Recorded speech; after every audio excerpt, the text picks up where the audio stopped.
Nice socks, we were just saying.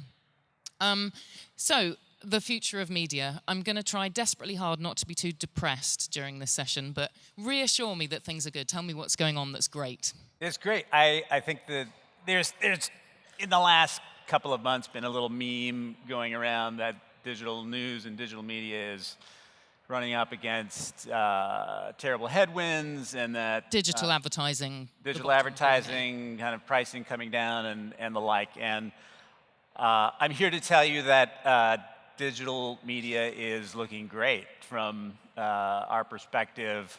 The power of quality brands, which is what Vox Media is all about building, is resonating more than ever with both audiences and advertisers. And we're feeling a lot of not just headwinds but tailwinds behind us as more and more brands embrace digital, high quality digital for their marketing. And as publishers and media companies like ours, and I count Mike and Chris in this very much, do better and better jobs of helping brands tell the stories that are important to them and connect them to the audiences that we have in more powerful ways. And the great thing is that now you can connect them to those audiences on our websites, on desktop and mobile, on social platforms that are growing, and in a very in a way that feels like reach and audience extension for us, and a way for our brands to connect in many different places. So very exciting times for us. This is not to deny that there aren't certain challenges in the business. I think there's going to be a natural separation of certain participants in the industry who are not as well positioned to take advantage of all the scale advantages and all the high quality content and branded advertising advantages. But that doesn't mean that markets are shrinking. It means that they continue to expand, and I think better positioned players are going to benefit from that disproportionately. Chris, from your perspective, what's reasons to be cheerful? Well, I think the big number reason is there's still $59 billion a year spent in the U.S. on TV brand advertising. When you look at our audience that Mike speaks to, college-educated millennials in the U.S., of which there are 40 million, that's a demographic that's largely not consuming any TV advertising at all. They're watching a little bit of TV and they're skipping those ads, and they're spending an increasing amount of their time on their phones consuming content. And when you look at that, there's a huge pool of money moving in our direction.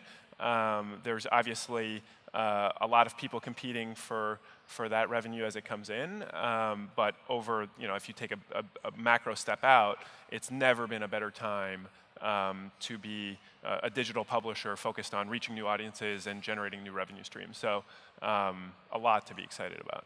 So let's talk about the products and revenue models specifically, things that are working. And there used to be a huge discussion around paywalls, which when advertising slumped, everyone thought was great. And then when advertising, it's a kind of cyclical thing. So now, what are the devices and structures and products that you rely on to make money? Yeah, I think there's one important distinction that I think is what has freaked the industry out. Is that we've made this move towards distributed audiences. So we're finding large audiences on Instagram, on Snapchat, on Facebook video, through all these apps. And we're starting to monetize them, but none of these audiences are fully monetized. And that's freaking a lot of the industry out. I think the thing to remember is we've always been in the business of finding audiences and building engagement and building brands and then figuring out how to monetize them the right way. And we're usually a little bit ahead on the audience finding and then monetizing. So we're currently not yet monetizing distributed at a huge rate, although we're figuring it out and learning, and it's clearly a format and a platform that advertisers are very excited about.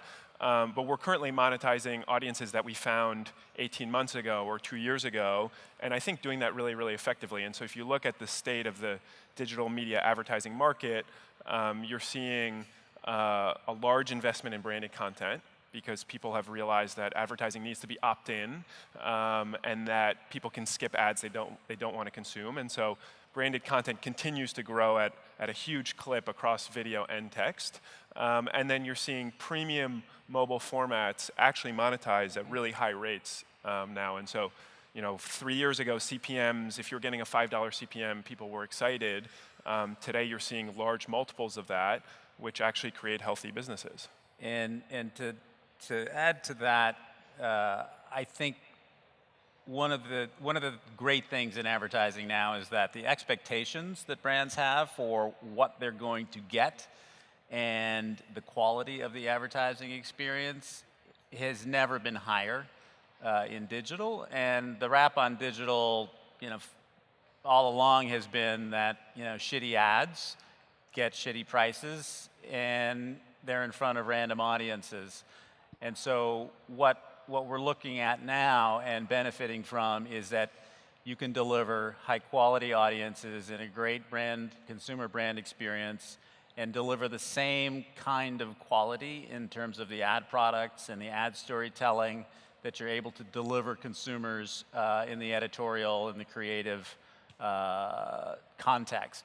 And that both reinforce the other. So audiences come because they like what they're getting, they like the experience, the design is great wherever it is on any platform, and that's why brand advertisers want to be there. But when you add to that great advertising experiences that tell great stories, even though it's advertising, audiences respect that and value the experience even more. So I think it's this kind of virtuous cycle that we're able to take advantage of, which is just goodness begets goodness on both the consumer side and the advertising side. And it's the media companies that are going to have the wherewithal to be able to build those quality experiences, because it's hard work. It's not revolutionary thinking, but it's very hard work and a lot of execution that goes into it. But that's going to carry the day. Yeah, and so the only thing to add to that is the virtuous cycle actually very much ties into the editorial side of the business. We're at this point now where we're, across Vox and across Mike, we're creating some really high quality journalism and really high quality both video and text storytelling that's driving brand recognition, that's driving audiences, leading to advertisers recognizing that and investing large sums of money in the business, and all of that revenue is being reinvested into content, and the content's getting better and the cycle's improving. And so if you look at Mike, the scope and scale of the journalism and the scope and scale of the storytelling is radically different than it was 2 years ago. And then that's ultimately what gets our team so excited. And I think it's reflected in, by the way, congratulations on the podcast announcement with The Economist. Thank you. From yesterday, but that's a great example of a relatively young company gaining the reputation and seriousness that could lead an economist to want to partner with them and do that. And so hats off to you guys on that. I think it's a great combination. And I'll just throw a little shout out to Lockhart Steele, who's in the audience. Eater came home with James Beard Awards last night in the food space. And so what you're seeing now is digital players playing on, in terms of the quality and respectedness of media, playing at the level with the traditionals. And so that's a big moment. It's a big moment when The Verge gets Michelle Obama, when Mike and Vox.com get President Obama.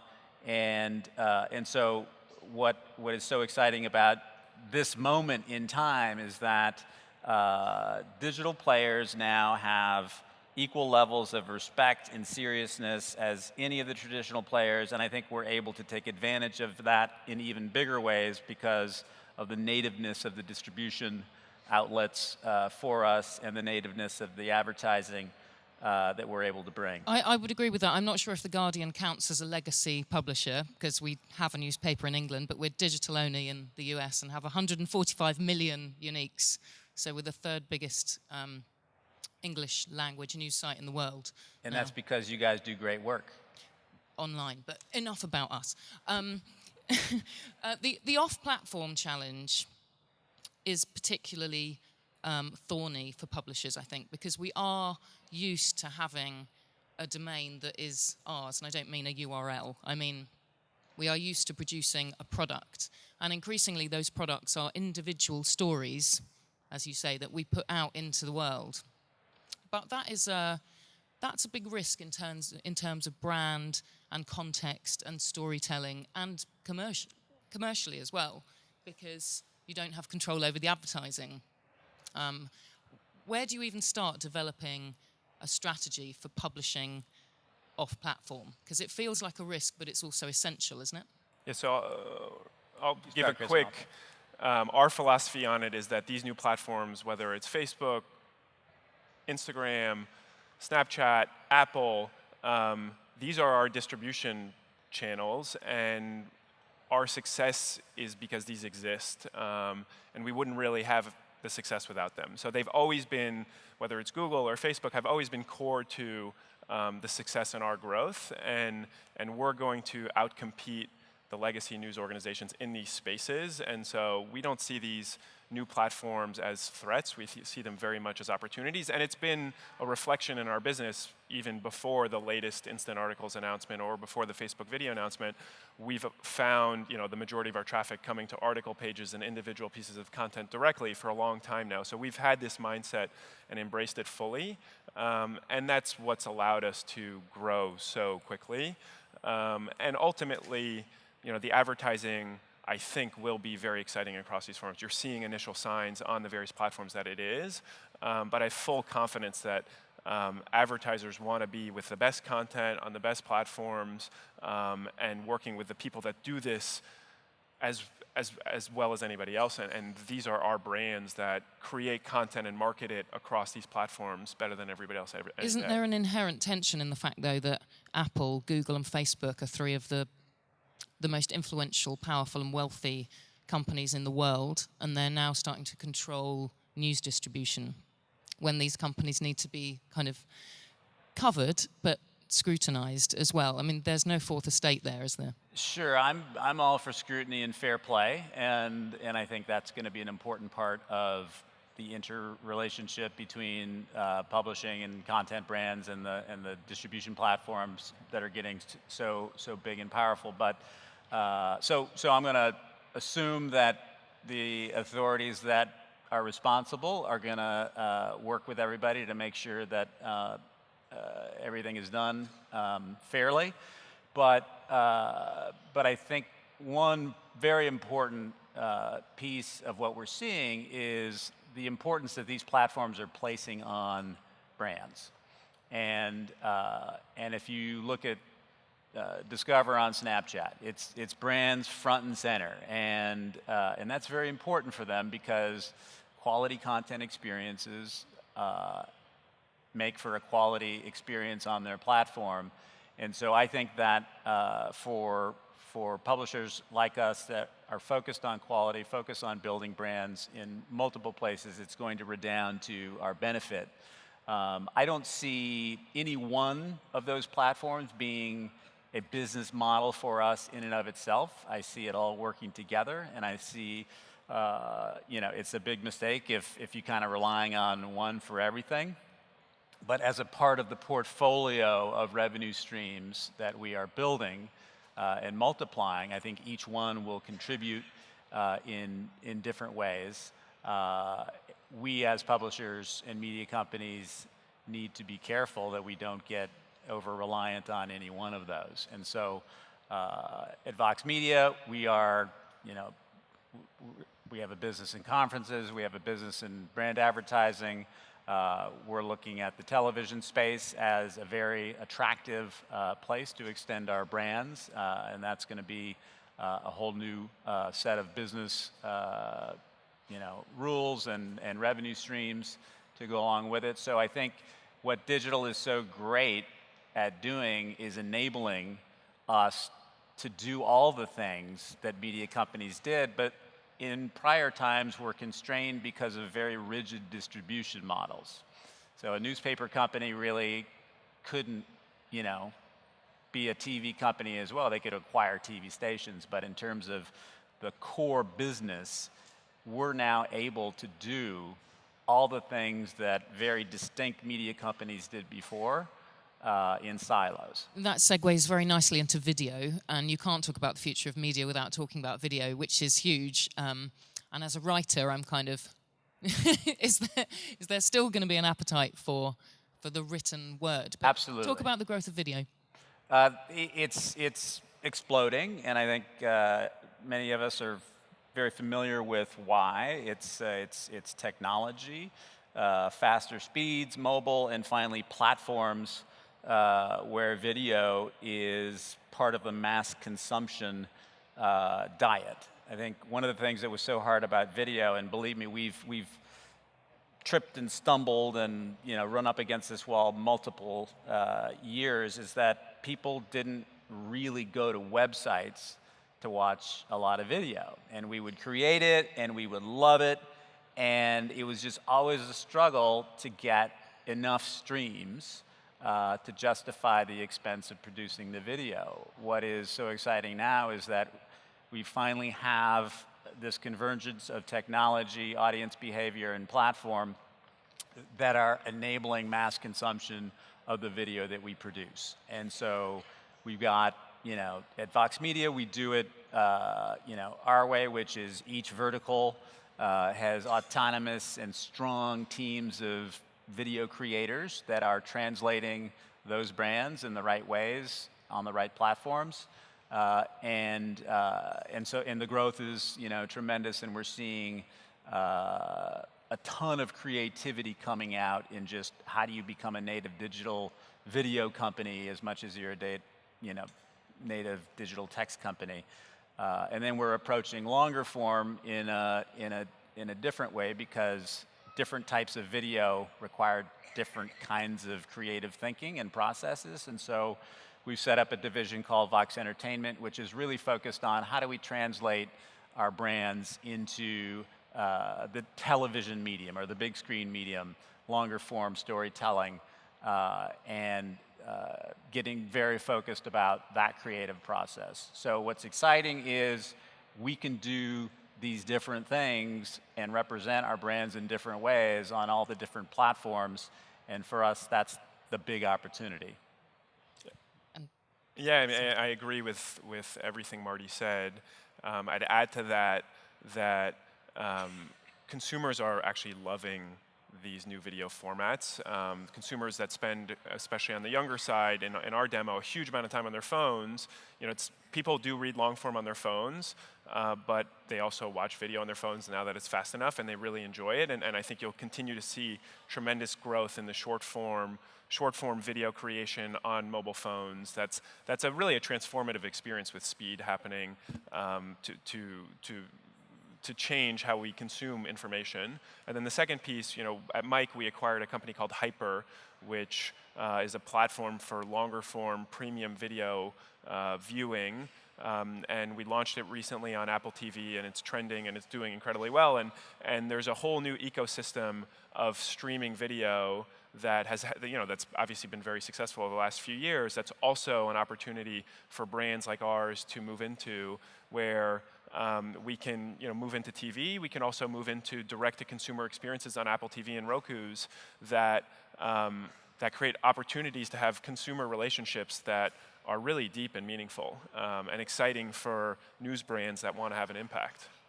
One of the keys here is having a business that is agile and responsive enough that you can identify a change in your viewers' behavior and shift the focus of what you're doing. And when you get a business at any kind of scale, that's really hard to do, isn't it? How do you do that? How do you structure your business so that it can adapt to changes in the platforms people are using or the way people are watching or whatever the next challenge is? Well, I think we were built from day one and the ground up to adapt to a rapidly changing environment. And we're a digital native company with digital native engineers and producers and creative talent and editors and salespeople. And so that kind of was, that's at the core of what we do, is react to change. But the other thing that we do is we create systems and team collaboration that allows the right amount of continuity with the right amount of reaction to change. Because the killer is if you, pivot en masse to one thing and leave what you were building behind to chase the new shiny object. So for us at Vox Media, what do? We build and create and grow high quality digital brands. And that remains the focus. And the things that change are, how do those brands get distributed? How do you program those brands in different places? But fundamentally, at our core, we continue to do what we've always done, which is build great brands, build great audiences, sell great advertising, and figure out all the ways to get those experiences in the right ways, in the right formats, in the right places, in front of the right audiences. So what are going to be the biggest challenges in the next, say, 18 to 24 months? What are the things on the horizon that you're thinking, I'm going to need a way to deal with that? I think the biggest one, and ties directly to what Marty just said, is our platform transition is not over. So, we've had an incredible amount of new products, from Google AMP to Instant Articles to Discover to Facebook Video to Live, announced within the last 18 months. We should all expect platforms to continue to evolve really, really quickly for the next 2 years at least. We're at the beginning of this big change to mobile. We're at the beginning of this big change to video. This adaptability and experimentation approach is going to continue. So don't feel like whatever we're doing today is going to be what we're going to be doing a year from now. And at Mike, we're smaller than Vox. We're 135 people. And the way we think about it is we build SWAT teams build SWAT teams to attack new channels. So, this week we're launching a Facebook Messenger bot that's actually really fun, and it's a team of a couple editorial people, analytics person, product person, designer, video person, engineer. That's quite a big team. It's like a 7-person team that hacks on a new project. They get 3 months to show traction, and at the end of 3 months, we have a good experiment, we have a track record, and we know if this is going to be a big thing that we can monetize and build a real audience and build a brand around, or we should move on and reassess and do something else. And that's, I think Vox has done that really well for a long time now. And so I think that mentality is so key. And when you think about the digital landscape and legacy brands, that approach is ultimately what's going to win, and why we're very bullish on our ability to compete with brands that have been around for a long time. I think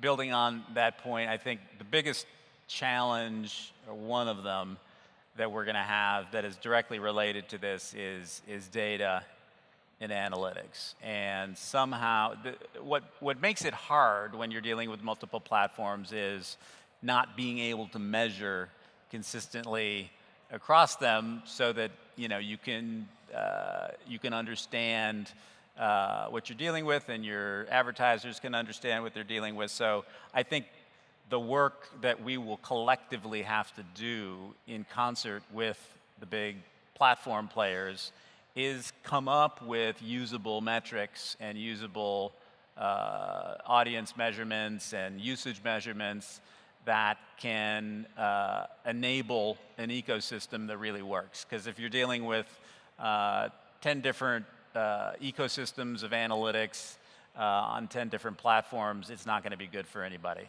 I think that's a great note to end on: SWAT teams and analytics. Thank you very much, Marty and Chris. Thank you. Thank you.